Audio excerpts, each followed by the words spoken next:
너희도 서로 받으라. 아멘. 앉으면서 인사하겠습니다. 샬롬. 샬롬. 네. 한 번 더 옆 사람 앞뒤 사람에게 하나님께서 당신을 사랑하십니다 인사하겠습니다. 사랑해.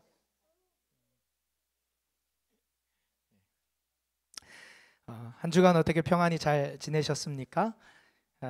저는 여러분의 기도 덕분에 이번 주 목회자, 선교사, 부부학교 잘 다녀왔습니다. 목회자로서 늘 어떤 섬기는 자리에 있다가 오래간만에 우리 흔히 이런 말 하죠. 멤버놀이 한다고. 멤버로 섬김을 받으려니까 한편으로는 굉장히 편하기도 하면서 다른 한편으로는 뭔가 어색하고 왠지 뭘 해야 될 것 같은 그런 부담감이 들더라고요. 그래서 어떻게 보면 직업병인 것 같은데 앞에서 진행이 뭔가 매끄럽지 않으면 제가 엉덩이를 들더라고요. 나가서 뭘 정리해야 될 것 같아가지고 그런 제 모습을 보면서 내가 참 누리지 못하는 사람이구나 그런 생각도 해보았습니다. 그래도 하나님 안에서 다시금 가정과 또 아내와 저의 관계, 부부 관계 이거를 돌아보면서 기도하는 시간을 갖고 또 저는 태어나서 처음으로 아내 세족식을 이렇게 해주면서 여러 가지 생각이 많이 들더라고요. 그러면서 하나님 앞에서 바르게 또 아내를 돌보고 가정을 세우고 자녀들을 신앙으로 양육해야겠다는 결단과 다짐을 하는 시간이었습니다. 부부학교에 갔더니 여러 가지 강의들을 하는데 가장 첫 번째 강의가 성경적 가정관에 대해서 이야기를 하더라고요. 근데 그 강의를 시작하면서 강사님이 가장 중요한 영적인 원리이자 기초, 가정을 세우는 데 필요한 원리이자 기초를 얘기하면서 딱 한 문장으로 이렇게 표현을 하시더라고요. 뭐라고 표현하냐? 영성은 관계다. 한번 따라해 보겠습니다. 영성은 관계다. 예. 여러분 이 말에 동의하십니까? 예. 우리 아이들은 아직 모르죠? 예. 제가 부부학교를 하는 내내 참 이 말이 저에게 깊이 공감되고 또 동의가 되었습니다. 여러분 부부 사이가 좋고 나쁨이 어디에서부터 시작될까요? 부부 사이의 좋고 나쁨이 환경과 조건에서 이루어지는 것이 아니라는 거예요. 결코 환경과 조건 때문에 부부 사이가 나빠지는 것이 아니라 부부 갈등의 원인에 대해서 수잔 존스라는 사람이 이렇게 표현했다고 합니다. 부부 갈등은 가장 소중한 사람에게 소중하다는 느낌을 받지 못하고 그 또는 그녀와 친밀하고 싶은 욕구가 채워지지 않아 정서적으로 단절되는 것이 표면적으로 나타나는 현상이다. 이렇게 표현하더라고요. 공감이 되십니까? 가장 소중한 사람에게 내가 소중하다는 느낌을 받지 못해서 시작되는 게 갈등의 시작이라는 거예요. 이 사람을 내가 가장 소중히 여겼는데 저 사람은 나를 소중히 여기는 것 같지 않아. 그래서 그 소중한 사람과 친밀하고 싶은 욕구가 내 안에 있는데 그게 채워지지 않은 정서적인 단절이 이제 겉으로 막 드러나기 시작하는 게 부부간의 갈등이다 이렇게 표현하는 거죠. 기가 막힌 표현이라고 저는 생각합니다. 부부 사이의 좋고 나쁨은요 환경과 조건이 아니라 부부 사이의 관계의 친밀함에 달려 있다라는 거예요. 그런데 생각해 보면 부부 사이만이 그런 게 아니라 우리의 인생이 다 관계 안에 있다라는 겁니다. 인생을 살면서 우리가 행복할 때는 언제일까요? 관계가 좋을 때 행복하고요. 반대로 관계가 틀어지면 마음이 어려워지는 거죠. 아무리 환경이 좋고 돈이 많다 한들 관계가 어그러지면요 마음이 평안하지 않다는 겁니다. 그러나 삶의 문제가 조금 어려움이 있다 할지라도 관계가 좋고 거기서 내가 사랑받고 사랑을 누리고 평안한다면 그 문제를 능히 뛰어넘을 수 있는 힘도 생기고 용기도 생길 수 있다는 거죠. 그래서 아까 한 말 영성은 관계다 이 말이 기가 막힌 말이라는 거예요. 더 나아가서 우리 신앙생활도 관계라고 표현할 수 있습니다. 하나님을 믿는다라는 말은 추상적인 말이 아니라 구체적으로 어떤 말이냐? 하나님과 관계를 맺는 삶을 산다. 이게 하나님을 믿는다라는 표현이라는 거예요. 하나님을 믿기에 하나님을 관계 맺고 그 하나님과의 관계 맺는 것을 통해서 다른 사람들과도 관계를 이어가고 세상과의 관계로 이어지는 것, 그게 하나님을 믿는다는 것이고 신앙생활이라는 것입니다. 그래서 우리가 하나님의 자녀로 예수 그리스도의 장성한 분량에까지 자라간다는 말은 예수님과 깊은 관계를 맺으며 그분의 사랑 안에 거하고 그분을 더 사랑함으로 그분을 닮아가는 것이라고 할 수 있습니다. 이것을 잘 보여주는 것이요, 성령의 열매입니다. 성령에 보면 성령의 열매를 얘기하고 있는데 몇 가지를 언급할까요? 우리 아이들이 잘할 것 같죠. 아이들 성령의 열매가 몇 가지? 9가지. 그럼 뭔지 한번 외워볼까? 사랑, 희락, 화평, 오래 참음, 자비, 양선, 충성, 온유, 절제. 우리 어른들은 다 알죠. 마음속으로 하신 거죠 지금? 다 알죠, 그렇죠? 우리 아이들이 오늘 집에 가서 부모님께 물어볼 거예요. 엄마 아빠 성령의 몇 가지 열매인데 뭔지 잘 모르겠어요. 꼭 물어봐요. 엄마가 쭉 읊어줄 거야. 아빠가 기다렸다는 듯이 9가지를 얘기해 줄 거야. 성경에서 성령의 열매를 9가지 언급합니다. 다시 한번 얘기하면 사랑, 희락, 화평, 오래 참음, 자비, 양선, 충성, 온유, 절제. 제가 이거 초등학교 어린이 예배 때 암송한 게 지금도 기억나요. 이래서 조기 교육이 중요한가 봐요. 우리 아이들은 평생 안 잊어버릴 줄 믿습니다. 근데 이 9가지인데요, 재미난 것은요, 이 원문을 보면은요 9가지니까 단수를 쓸까요, 복수를 쓸까요? 9가지니까 복수를 써야 되는 게 맞는데요, 원문은요 단수를 써요. 그러니까 성령의 9가지 열매들이 아니라 성령의 열매는 하나라는 거예요. 하나라는 거고요, 그 하나에 이런 면들이 담겨져 있어, 이렇게 설명하는 거예요. 그래서 원문에 맞게 해석을 한다면 저는 이렇게 표현하고 싶습니다. 성령의 열매는 사랑인데, 왜요? 하나님이 사랑이시잖아요. 하나님이 사랑이시기 때문에 성령 하나님이 열매를 맺게 하는 건 당연히 사랑인데, 그 사랑이 도대체 뭐냐?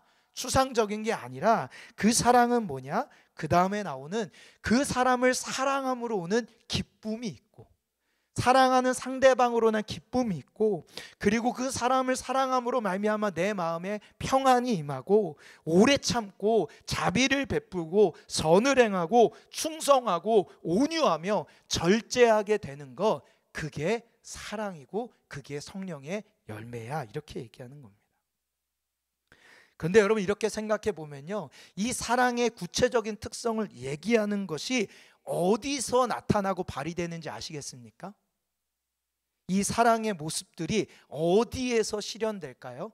다 관계에서요. 다 관계에서. 이 기쁨도 관계로 인한 기쁨이고요, 화평도 관계로 인한 화평이고요, 관계 속에서 상대방을 오래 참아주게 되고 자비를 베풀어주고 선을 행하되고 상대방에게 충성하고 상대방에게 온유하며 상대를 위해서 내 삶을 절제하는 거죠. 절제하는 거죠. 바로 관계에서 나타나는 것입니다.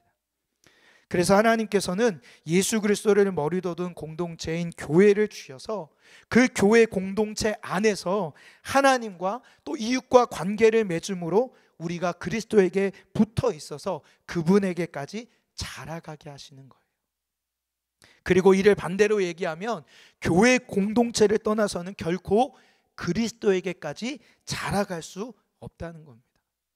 여러분 생각해 보세요. 예수 그리스도를 머리로 둔 지체인데 몸의 지체가 잘려나가면 살 수 있습니까? 죽잖아요. 팔이 잘려나가고 손가락이 잘려나가면요, 몸은요 나중에 상처가 아무래도 존재하지만 잘려나간 손가락과 팔은 죽습니다. 마찬가지예요. 우리의 신앙이 성장하고 자라가기 위해서 그리스도의 몸의 지체인 공동체에 붙어있지 않으면요 죽는 거예요. 공동체 생활을 하지 않으면서 신앙은 결코 좋아질 수 없고요, 자랄 수 없다는 거예요. 그러니까 공동체 생활하지 않으면서 나는 신앙이 좋아? 이거 거짓말이야. 오늘 우리가 읽은 본문은 사도 바울의 로마서 권면 중에서 가장 마지막 부분에 해당하는 최종 권면의 내용이에요. 근데 이 내용을 자세히 살펴보니까 무엇을 다루고 있느냐? 신앙 공동체, 즉 교회 공동체 안에서의 관계를 어떻게 맺을지를 이야기하고 있다는 겁니다.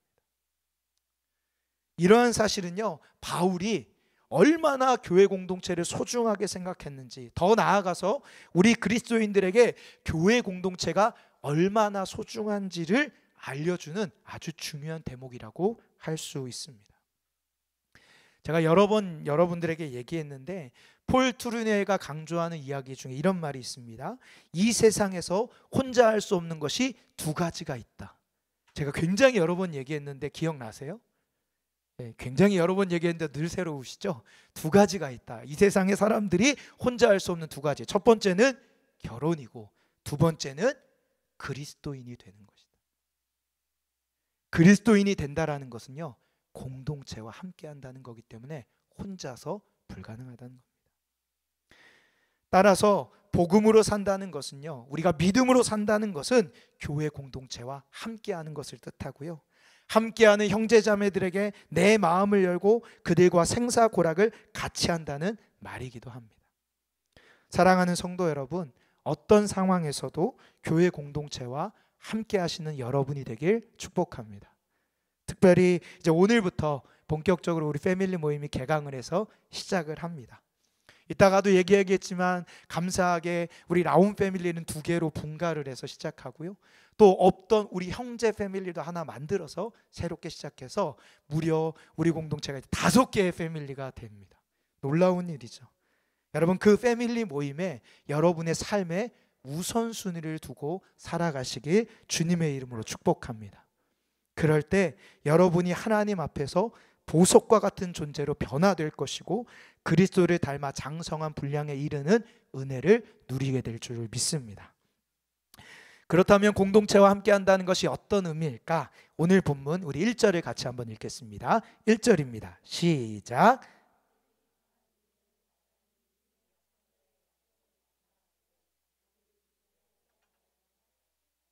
아멘. 어떤 공동체이든지요, 그 구성원을 살펴보면 강한 사람과 약한 사람이 있기 마련이에요. 한번 생각해 보세요. 운동팀에 들어가도요, 꼭 그 팀에는 에이스가 있는가 하면 후보 선수가 있습니다. 저는 운동팀에 들어가면 에이스일까요? 후보일까요? 예, 제 입으로 말하기 좀 민망하지만 저는 늘 에이스 자리에 머물러 살아왔던 인물입니다. 항상 그 체육대회 하면 대표 선수로 뽑혀 나갔어요. 나름 운동에는 프라이드가 있습니다. 근데 저처럼 에이스로 나가는 선수가 있나 하면 후보군에 있는 선수도 있다는 거예요. 또 학교를 가면요, 공부를 잘하는 순위가 높은 학생이 있는가 하면 공부를 좀 못하는 그런 사람이 있습니다. 저는 여기 어디에 속했을까요? 예, 공부를 잘하는 쪽에 속하고 싶은 마음만 갖고 못하는 쪽에 속했던 사람입니다. 회사를 가도요, 일을 잘하는 사람이 있고요, 이제 막 입사해서 일이 서툴고 배우는 사람이 존재한다는 거예요. 어느 공동체나 강한 사람과 약한 사람이 함께하기 마련입니다. 그리고 이는요, 교회 공동체도 동일합니다. 교회 공동체 안에는요, 믿음이 좋고 성숙해서 든든한 사람이 있어요. 그런가 하면 반면에 믿음이 아직 약해서 쉽게 넘어지는 사람들도 교회 공동체 안에 있다는 거예요. 그런데 이런 교회 공동체 하나됨과 성장을 위해서 사도 바울이 뭐라고 얘기하냐? 믿음이 강한 자의 역할이 중요하다는 거예요. 믿음이 강한 자도 있고 약한 자도 존재하는데 그들이 존재할 때 먼저 누가 더 중요하냐? 믿음이 강한 자들이 중요하다는 거예요.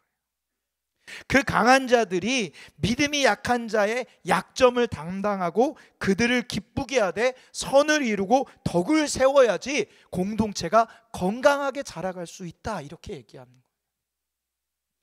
사도 바울이 여기서 약점을 담당한다라는 표현은요, 약점, 상대방의 약점을 비판하지 않고 오히려 품어주고 지원하여서 도와주어야 한다, 이런 뜻이에요. 그리고 선을 이루고 덕을 세우라는 표현은요, 상대방이 유익을 누릴 수 있도록 그들의 신앙이 성장할 수 있도록, 성숙할 수 있도록 구체적인 도움을 주라, 이런 뜻이에요. 여러분, 우리 보배담 교회 안에도요, 믿음이 좋은 성숙한 분이 있고요, 아직은 믿음이 약한 분이 있습니다. 패밀리 구성을 해도요, 패밀리 안에 믿음이 조금 성숙한 사람이 있고 믿음이 조금 약한 사람이 있어요. 근데 거기서 누가 중요하다고요? 믿음이 성숙하고 든든한 사람. 그들이 약한 사람을 품어주는 거죠. 그들의 신앙이 자라갈 때까지 기다려주고요, 용납해주고 함께해 주는 것. 그것이 공동체를 세워가는 중요한 영적인 첫 번째 원리라는 거예요. 그런데요, 사도 바울은 여기서 한 걸음 더 나아갑니다. 한 걸음 더 나아가서 처음에는 그렇게 하지만 조금 지나면 믿음이 좋은 사람만이 그렇게 하는 게 아니라 교회 공동체 구성원 모두가 다 서로를 위해서 배려하면서 용납하면서 해야 된다라고 강조해서 이어서 얘기하는 거예요. 그게 2절에 나옵니다. 우리 2절 같이 한번 읽겠습니다. 시작. 우리 각 사람이 이웃을 기쁘게 하되 선을 이루고 덕을 세우도록 할지니라. 사도 바울은 교회 공동체의 구성원인 성도들 모두가 서로의 신앙이 잘 성장하고 성숙할 수 있도록 도와주어야 한다고 말하고 있는 거예요. 그런데 성도 여러분, 누군가의 신앙의 성장을 위해서 섬기는 것이 쉬울까요? 어려울까요? 한숨 소리가 조금 전에 들린 것 같은데 결코 쉽지 않습니다. 쉬운 일이 아니에요.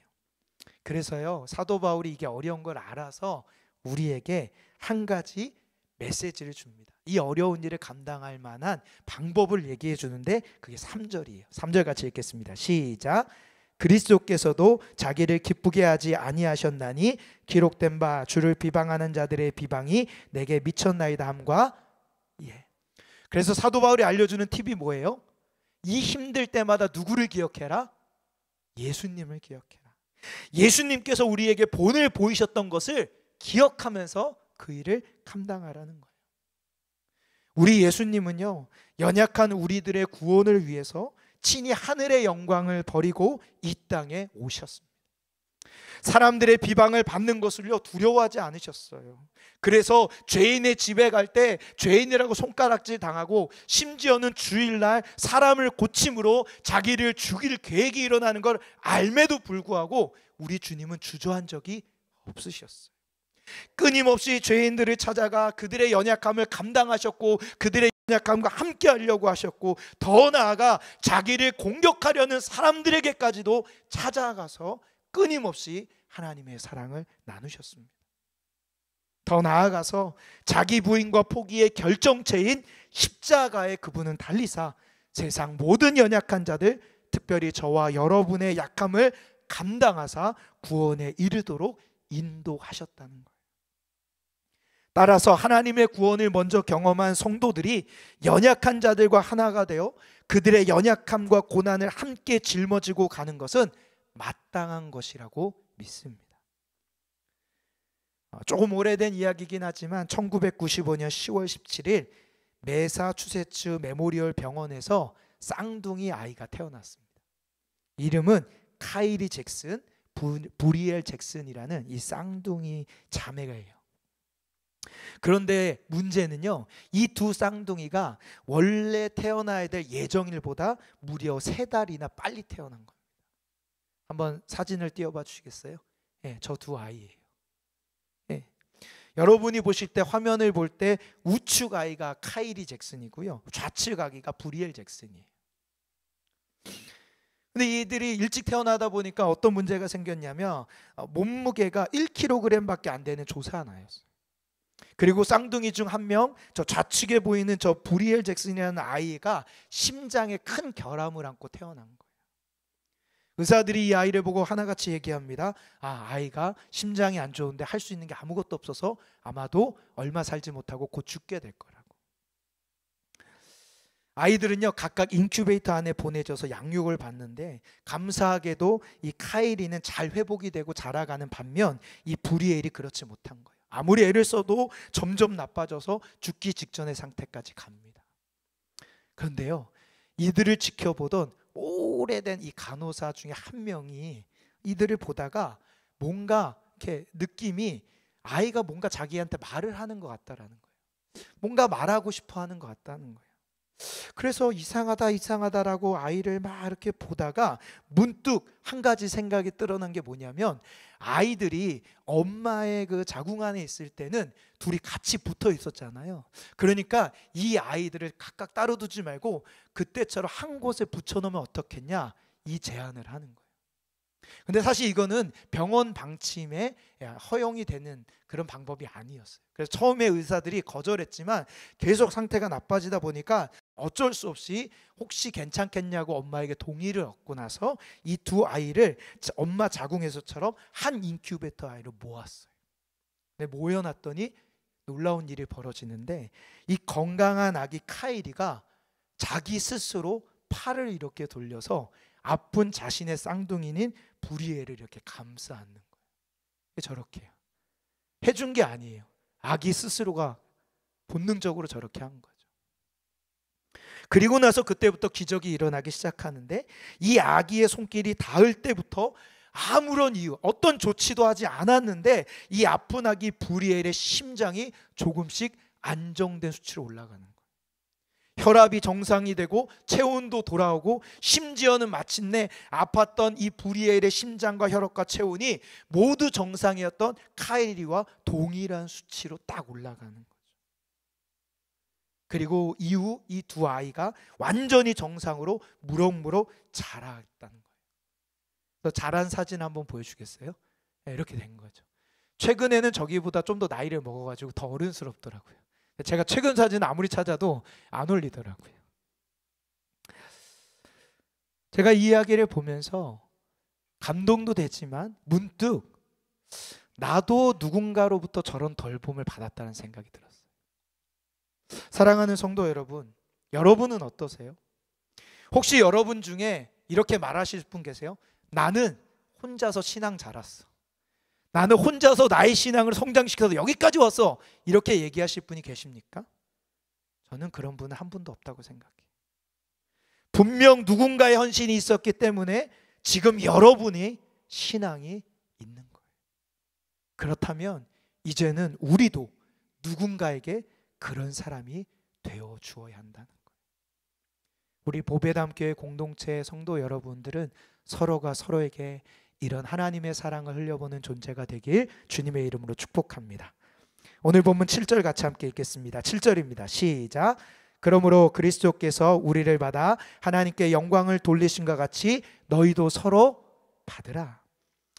우리가 공동체에서 누군가의 신앙을 돕기 위해서 할 수 있는 구체적인 적용이 무엇일까 생각해 보니까 한번 따라하겠습니다. 서로 환대하는 교회. 한 번 더요. 서로 환대하는 교회. 7절 말씀에서 사도 바울은 조금 전까지 자신이 권면했던 내용을 최종적으로 정리하면서 실제적인 지침을 알려주는 건데, 뭐라고 하냐? 서로 받으라, 이렇게 표현해요. 서로 받으라. 인생의 배경과 환경, 삶의 견해와 방식이 다른 서로를 받아들이라는 거예요. 보다 정확한 의미는 서로를 그리스도 안에서 형제 자매로 인정하고 가족의 사랑으로 연합하라는 말입니다. 그런데 여기에서 언급하는 이 받으라는 단어 안에는요, 공격적으로 환영하라는 명령이 담겨 있어요. 무슨 의미요? 공격적으로, 적극적으로 환영하라. 환영하라. 이런 의미가 담긴 명령적인 권고라는 거예요. 다시 말해서 서로가 서로를 볼 때 격렬하게 환영해 주고 환대해 주라는 말이 이 서로 받으라는 의미예요. 우리가 누군가의 성장을 위해서 공동체에서 해야 되는 모습이 있습니다. 바로 서로가 서로에게 환대해 주는 거. 환대해 주는 거. 말씀을 준비하면서 환대란 용어는 너무 많이 들었는데 생각보다 구체적이지 않아서 여러 가지를 찾다 보니까 인터넷에 이 권영수 목사님이라는 분이 이 환대를 자기 나름대로 설명했는데 굉장히 공감이 되더라고요. 뭐라고 표현하냐? 성경에서 나오는 환대의 장면을 찾다 보니까 한 장면에 영어 성경에 이런 표현이 발견했대요. 뭐냐? make room. make room. 무슨 뜻이에요? 공간을 만들다라는 거예요. 환대라는 뜻이 뭐라고요? 공간을 만들다. 무슨 의미냐? 이 메이크룸이라는 단어로 환대를 해석하면 단순히 환영하는 수준이 아니라 그 사람의 필요한 필요 혹은 그 사람을 위해서 나의 공간을 내어주고 만들어주는 것이 환대라는 거예요. 이런 본을 보이신 분이 있는데 그분이 누구냐? 하나님이라는 거예요. 하나님이 우리의 필요를 위해서 친히 자신의 공간을 내어주셨다는 거예요. 그 사건이 어디에 나올까요? 그게 창세기 1장 1절이라는 거예요. 창세기 1장 1절로 다 암송하시죠? 네, 암송하겠습니다. 시작. 태초에 하나님이 천지를 창조하신. 하나님이 천지를 창조하신 그 창조의 이야기를 보면 6일 동안 온 우주 자연 만물을 만드시고 가장 맨 마지막에 누구를 만드세요?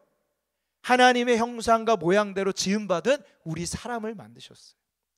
왜 사람을 가장 마지막에 만들고 앞에 6일 동안 온 우주 자연 만물을 만드셨을까 묵상하다가 어떤 한 목사님이 깨달음을 얻어서 이렇게 묘사해요. 이 장면은 마치 자녀를 임신하고 있는 부모가 자녀가 태어나기 전에 아이를 위해서 아이 방을, 아이 공간을 꾸미는 모습과 같다는 거예요. 여러분, 아이를 출산하기 전에 아이 방 꾸며보신 적 있으시죠? 아이가 태어나기 전에 아이를 위해서 막 준비하지 않아요? 옷도 준비하고 장난감도 준비하고 신발도 준비하고 여러 가지 것들을 준비하고 아이 방도 꾸미면서 아이를 기대하는 거잖아요. 하나님이 천지창조를 그렇게 하셨다는 거예요.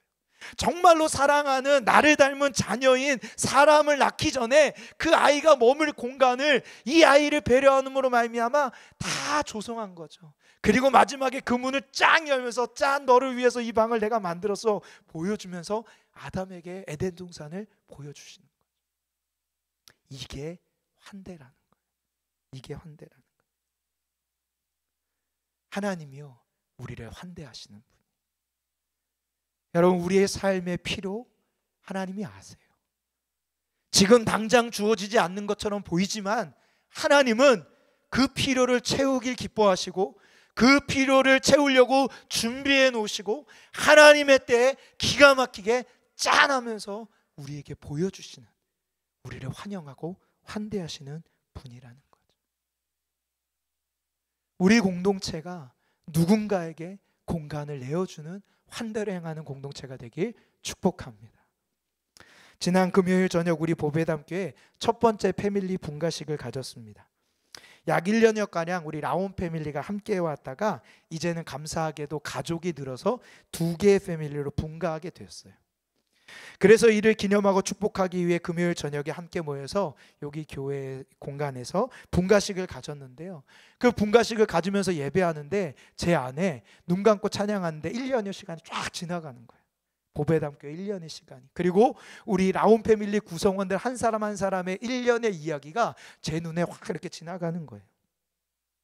뭐 시간이 없기 때문에 한 사람 한 사람 다 얘기할 수 없지만 이분이 가졌던 이야기, 이분이 가졌던 이야기, 이분의 눈물 이야기, 이분의 아픔의 이야기들이 쫙 지나가면서 그 안에 서로가 서로의 눈물을 위해서 기도해 줬던 장면, 막 이런 이야기들이 제 안에 떠오르는 거예요. 우리 보배담교회 성도님들에게 전화를 제가 가끔 전화 신방할 때 어떤 성도님이 건강이 좋지 않아서 전화를 했더니 그분이 저에게 이렇게 물어보시는 거예요. 목사님, 혹시 목사님께서 저희 집 문 앞에다가 국과 반찬을 두고 가셨어요? 예, 저는 예라고 말하고 싶은데 제가 안 했으니까 거짓말 할 수 없잖아요. 예, 누군가 그 패밀리원이 갖다 놓은 거죠. 또 어떤 성도님에게도 건강이 안 붙여 전화해서 밥은 먹고 있냐, 힘들지 않냐라고 물어봤더니 목사님, 벌써 어떤 성도님이 이거 사다 주고 가셔서 이거 먹고 있어요. 제가 이런 이야기를 우리 공동체에서 여러 번 들었어요. 여러 번. 사랑하는 성도 여러분, 지금 나눈 이야기는 몇 분의 성도님들만의 이야기가 아니라 사실 우리의 모두의 이야기라고 저는 믿습니다. 우리 모두는 이미 놀라운 환영과 넘치는 환대를 받았어요. 누구에게 받았을까요? 우리를 사랑하시는 하나님 아버지에게, 또 우리의 구주 되시는 예수 그리스도에게, 또 어떤 상황에서도 결코 우리를 고아처럼 내버려 두지 아니하시는 성령 하나님에게 우리는 환영과 환대를 받은 사람들이에요. 아버지의 재산을 다 탕진한 아들이 돌아올 때 아버지의 모습을 떠올려 보십시오. 제일 먼저 그분은 달려와 아들을 안아주셨어요. 당시에 귀족들이나 부자들, 정치인들, 소위 말하는 권위를 인정받는 사람들은요 절대 뛰지 않았다고 합니다. 아마도 우리나라 과거 조선시대 양반들이 뛰지 않은 것과 똑같은 이유겠죠. 그들은 뛰지 않았어요. 그런데 이 아버지가 어떻게 했다고요? 아들을 향해 달려갔다고요. 자신의 체면보다 아들을 향한 사랑이 더 뜨거운 거예요. 또 어떤 분은요 이렇게 해석해요. 당시의 재산은 토지로 나눠지는데 이 아들이 분명히 이 토지를 돈을 얻기 위해 이방 나라에게 팔았을 거라고. 그런데 그것은 그 마을의 수치이기 때문에 이 아들이 그 마을로 돌아오면 돌에 맞아 죽는다고. 그래서 자신의 아들이 돌아올 때 돌에 맞아 죽을까 봐 겁나서 아버지는 매일같이 동네 어귀에 나가서 아들이 돌아올 때만 보다가 아들이 돌아오는 순간 그 누구도 돌을 못 던지게 달려가서 몸으로 막은 거라. 우리 예수님은 어떠세요? 십자가에 달리시는 것을 망설이지 않고 달려가셨다라고 성경이 표현합니다. 히브리서 말씀을 보면 그 앞에 있는 기쁨을 위하여. 이 기쁨은 뭐예요? 저와 여러분을 구원하고자 하는 기쁨. 그래서 그 기쁨을 위하여 십자가를 참으사 부끄러움을 개의치 아니하셨다 말씀하십니다. 여기서 끝나지 않죠. 아들을 부둥켜 안고 입을 맞추고 종들에게 지시하여 제일 좋은 옷을 입혀주고 손에 가락지를 끼워주며 맨발인 아들의 발에 신을 신겨줍니다. 그리고 살찐 송아지를 잡아 잔치를 열기까지 하는 게 우리 아버지예요. 우리 예수님도 마찬가지셨어요. 십자가의 죽음도 맞이하지 않으셨음에도 불구하고 부활해서 자신의 사람을 보여줬는데도 여전히 믿지 않고 과거 업으로 돌아가서 무기력해 살아가고 있는 제자들을 포기하지 않고 또 찾아가셨어요. 밤새도록 한마디도 잡지 못한 그들에게 나무라기는커녕 우리 주님은 그 배에 넘치도록 고기를 잡게 해주셨어요. 그리고 밤새도록 지치고 춥고 배고파하는 제자들을 위해서 친히 모닥불을 피우시고 손으로 순수 떡을 만드셨고요, 고기를 구워 아침 식사를 대접해 주신 게 우리 예수님. 이것이 누구를 위한 환영이며 환대입니까? 바로 저와 여러분을 향한 아버지 하나님의 환영이자 우리 구주 예수 그리스도의 환대인 줄 믿습니다. 저는 우리 공동체가 이런 환영과 환대로 가득한 공동체가 되면 좋겠습니다. 반주 좀 해주시겠습니까? 한 가지 이야기하고 우리 기도하고자 합니다. 제가 아는 선교사님의 이야기인데요, 이 선교사님이 한인교회를 섬기는 가운데 그 교회에 한 안수 집사님이 계셨습니다. 이 안수 집사님이 얼마나 좀 대하기가 어려운 분이냐면, 목사님이 안부차 전화 신방을 하면 목사님에게까지 막말과 욕을 해대는 그런 분이에요. 그런 분이 안수 집사까지 되셨대요. 목사님도 안부 전화했는데 막 욕하고 막 그러니까 전화하고 싶겠어요? 어려운 거죠. 그래서 너무 힘든 나머지 이 선교사님이 이분 섬기기를 거의 포기를 합니다. 그러던 어느 날 이 안수 집사님이 이렇게 중풍이 찾아왔다는 소식이 들려왔어요. 그래도 목사인지라 그래도 마지막까지 사랑해야겠거니 해가지고 이 안수 집사님 집에 찾아갔습니다. 찾아갔더니요, 가관이에요. 타국 땅인데 분명히 아내가 있고 자식이 있는 걸 아는데 그 집에 다른 현지인 여자랑 동거하고 살고 있는 거예요. 안수 집사가. 목사로서 도저히 넘어갈 수 없어서, 집사님, 이건 아니지 않습니까? 하나님 믿는 사람으로 이건 아니지 않습니까? 이거 빨리 그만두십시오. 하나님 앞에 회개하셔야 됩니다. 그렇게 최대한 살살 안타까운 마음으로 권면해주고 씁쓸하게 돌아오셨대요. 근데도 반응이 없는 거죠. 근데 이후 시간이 지나서 이 안수 집사님의 병이 더 악화된 거예요. 결국 그 동거하던 여인도 떠나고 아무도 이 집사님을 돌보지 않는 버려진 상태가 됩니다. 이 소식을 들은 선교사님이 결단하세요. 어떤 결단? 내가 이분을 섬기리라. 그래서 이 집사님을 목사님 집 사택으로 부릅니다. 그리고 자신의 방 하나를 싹 비워서 그분께 방을 내어드렸어요. 이분이 너무 심해가지고요, 똥오줌을 못 가릅니다. 그래서 선교사님이 이분의 똥을 받고 오줌을 받고 병수발을 다 들기 시작하는 거예요. 그러다가 한국에 있는 가족에게 연락이 됐는데 가족이 이분을 받겠다 하는데 문제는 뭐예요? 한국에까지 데려갈 사람이 없는 거예요. 그래서 이분이 어떻게 했냐? 같이 비행기를 타고 한국으로 들어옵니다.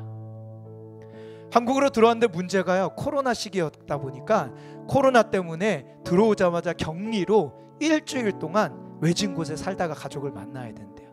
그동안 이제 검사해서 코로나가 아닌 걸 안전하게 확인해야지 가족을 만날 수 있다는 거예요. 거기서도 병간호할 사람이 없잖아요. 이 목사님이 또 따라갑니다. 호텔 한 방에 같이 들어가서 일주일 내내 이분의 똥오줌을 다 받으면서 이분을 다 씻기면서 다 이 일을 감당하는 거예요. 그리고 나서 마지막 날 가족에게 이분을 넘긴 거죠. 제가 선교사님께 직접 이야기를 들으면서 도전도 되지만 와, 어떻게 그렇게 할 수 있었을까 너무 궁금해서 선교사님께 물어봤어요. 선교사님, 힘들지 않으셨습니까? 선교사님이 이렇게 대답하더라고요. 아니요, 정말이지 하나도 힘들지 않았어요. 저는 그 말이 믿겨지지 않는 거야. 아니 어떻게 하나도 안 힘드셨습니까? 그러니까 이렇게 하는 거예요. 그 아픈 몸을 끌고 자신의 집으로 오는 집사님을 딱 보는 순간 자기 눈에 환자로 보이는 게 아니라, 나를 속썩였고 나한테 막말했던 안수 집사로 보이는 게 아니라 예수님으로 보이더라고요. 너무 놀랍게도 예수님으로 보였기 때문에, 그리고 그 예수님께서 그 집사님을 환대할 수 있는 힘과 마음을 자신에게 주셔서 제가 힘들지 않았어요. 오히려 저는 이 기간 하나님이 얼마나 나를 사랑하시는지, 내가 하나님 앞에 얼마나 죄인인지, 얼마나 더러운 존재인지, 하나님의 사랑을 받기에 정말 합당하지 않은 존재인데 그런 병든 나를, 그런 죄의 늪에 빠진 나를 사랑하시는 주님을 만나게 됐어요. 사랑하는 성도 여러분, 저는 우리 보배담 교회 안에 이런 십자가의 사랑의 은혜가, 그 흔적이 가득한 공동체가 되길 간절히 소망합니다. 오늘 이제 패밀리 새롭게 개강해요. 새롭게 리더가 세워지는 분들도 계시고, 새로운 패밀리로 시작해서 하기도 하고, 기존에 이어오던 패밀리가 있습니다. 중요한 것은 여러분, 그 패밀리가 하나님이 여러분을 위해서 만들어주신 공간이에요. 하나님이 여러분을 사랑함으로 여러분에게 주어진 공간이 그 공동체라는 거예요. 거기서 그 하나님의 은혜를 누리는 여러분이 되길 간절히 소망합니다. 그리고 서로가 서로에게 그런 환대와 환영을 해주는 영적인 가족이 되시길 주님의 이름으로 축복합니다. 그래서 우리 함께 찬양하고 나아가겠습니다. 우리가 간직해야 할, 우리가 간직해야 할 소중한 것 있다면 내 삶을 누군가에게, 내 삶을 누군가에게 나눠줄 수 있는 것, 나눠줄 수 있는 것, 약하고 어리석은 나 자신을 본다 해도 그 모습 그대로를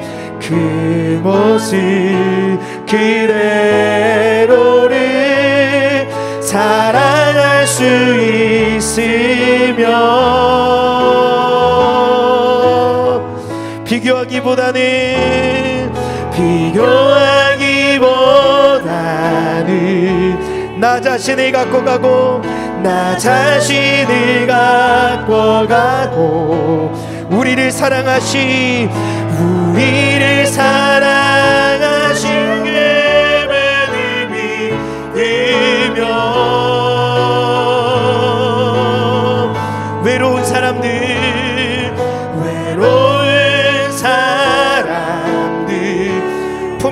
안아줄 수 있도록, 품에 안아줄 수 있도록 우리 맘속에 소중한 것을 간직하며 살아요. 내 안에 숨겨진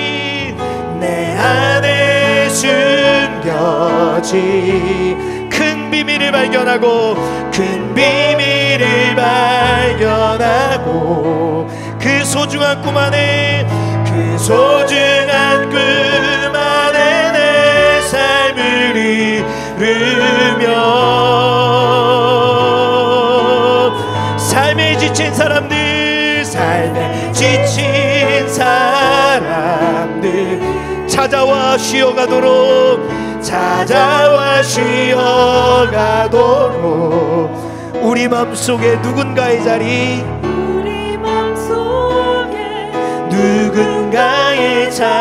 남겨두며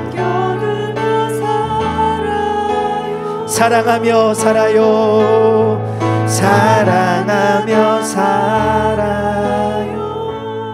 우리 이제 한 가지만 기도할 텐데요.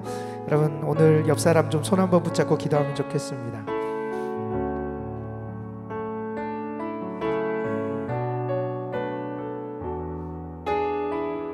이 시간 우리 같이 기도할 때, 하나님, 먼저 하나님이 나를 사랑하셔서 환영하고 환대해 주셨으며, 돌아온 탕자를 맞이하고 안아주셨으며, 주님의 부활도 잃어버리고 그렇게 삶의 자리에서 무기롭게 살아가는 제자를 외면하지 않고 찾아오셔서 환영하고 환대해 주셨던 그 예수님의 사랑이 우리 안에 가득하게 하여 주옵소서.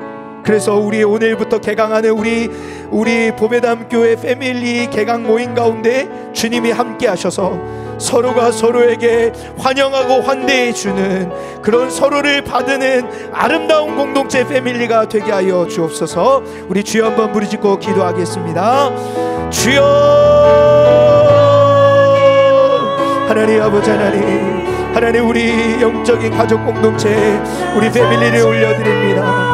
하나님 아버지, 하나님 임하셔서 우리 패밀리들이 오늘 이제 또 상반기 개강 모임을 합니다. 성령 하나님이 함께하여 주셔서 우리 보배담 교회가 하나님의 사랑으로 하나 되며 서로를 나누며 흘려보내는 하나님의 공동체가 되게 하여 주옵소서. 예수의 십자가의 보혈이 우리 안에 임함으로 말미암아 서로에게 흘러가고 나뉘어지는 공동체 되게 하여 주시옵시고, 예수님의 그 십자가의 사랑, 하나님 아버지의 사랑, 성령의 사랑이 우리 안에 임함으로 말미암아 서로가 서로를 격렬하게 환영하고 환대하며 받아줄 때, 하나님 믿음으로 약한 우리가 하나님 앞에 자라가며 삶에 지치고 힘든 자들이 위로를 받고 힘을 얻으며 주님의 사랑으로 나아가는 은혜가 있게 하여 주옵소서.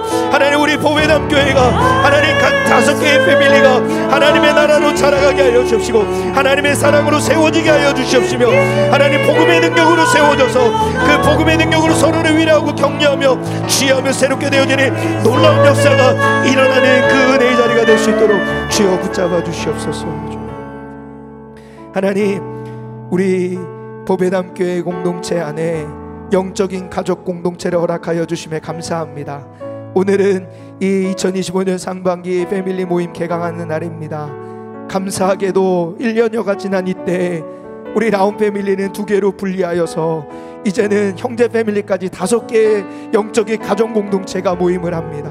하나님, 그 모임을 통하여서 서로가 서로에게 하나님 아버지의 사랑과 우리 주 예수 그리스도의 십자가의 사랑을 흘려보내는 그 은혜가 있는 자리가 되게 하여 주옵소서. 서로가 서로를 받으라고 사도 바울이 권면한 것처럼, 아니 하나님이 우리에게 권면한 것처럼, 너희가 나의 사랑을 받은 것처럼 너희도 서로를 받으라, 서로를 환영하며 환대해 주라고 주님 말씀하시는데, 이 말씀을 따라 우리의 패밀리 모임이 서로가 서로를 환영하며 환대해 주는 모임이 되게 하여 주시옵시고, 친구들의 믿음을 통하여서 중풍병자가 고침을 받고 나병한 자의 아픔을 어루만지며 고치신 은혜가 임하였던 것처럼, 하나님 우리 패밀리 모임 안에 이런 놀라운 치료와 회복의 은혜가 일어날 수 있도록 임재하여 주시고 역사하여 주옵소서. 이를 위해서 수고하고 헌신하는 우리 리더들 한 사람 한 사람을 붙잡아 주시옵시고, 멤버들이 마음을 모으고 하나로 되게 하여 주셔서 그 모임이 하나님의 나라가 되게 하여 주옵소서. 우리 구주 예수 그리스도의 이름으로 기도합니다. 아멘.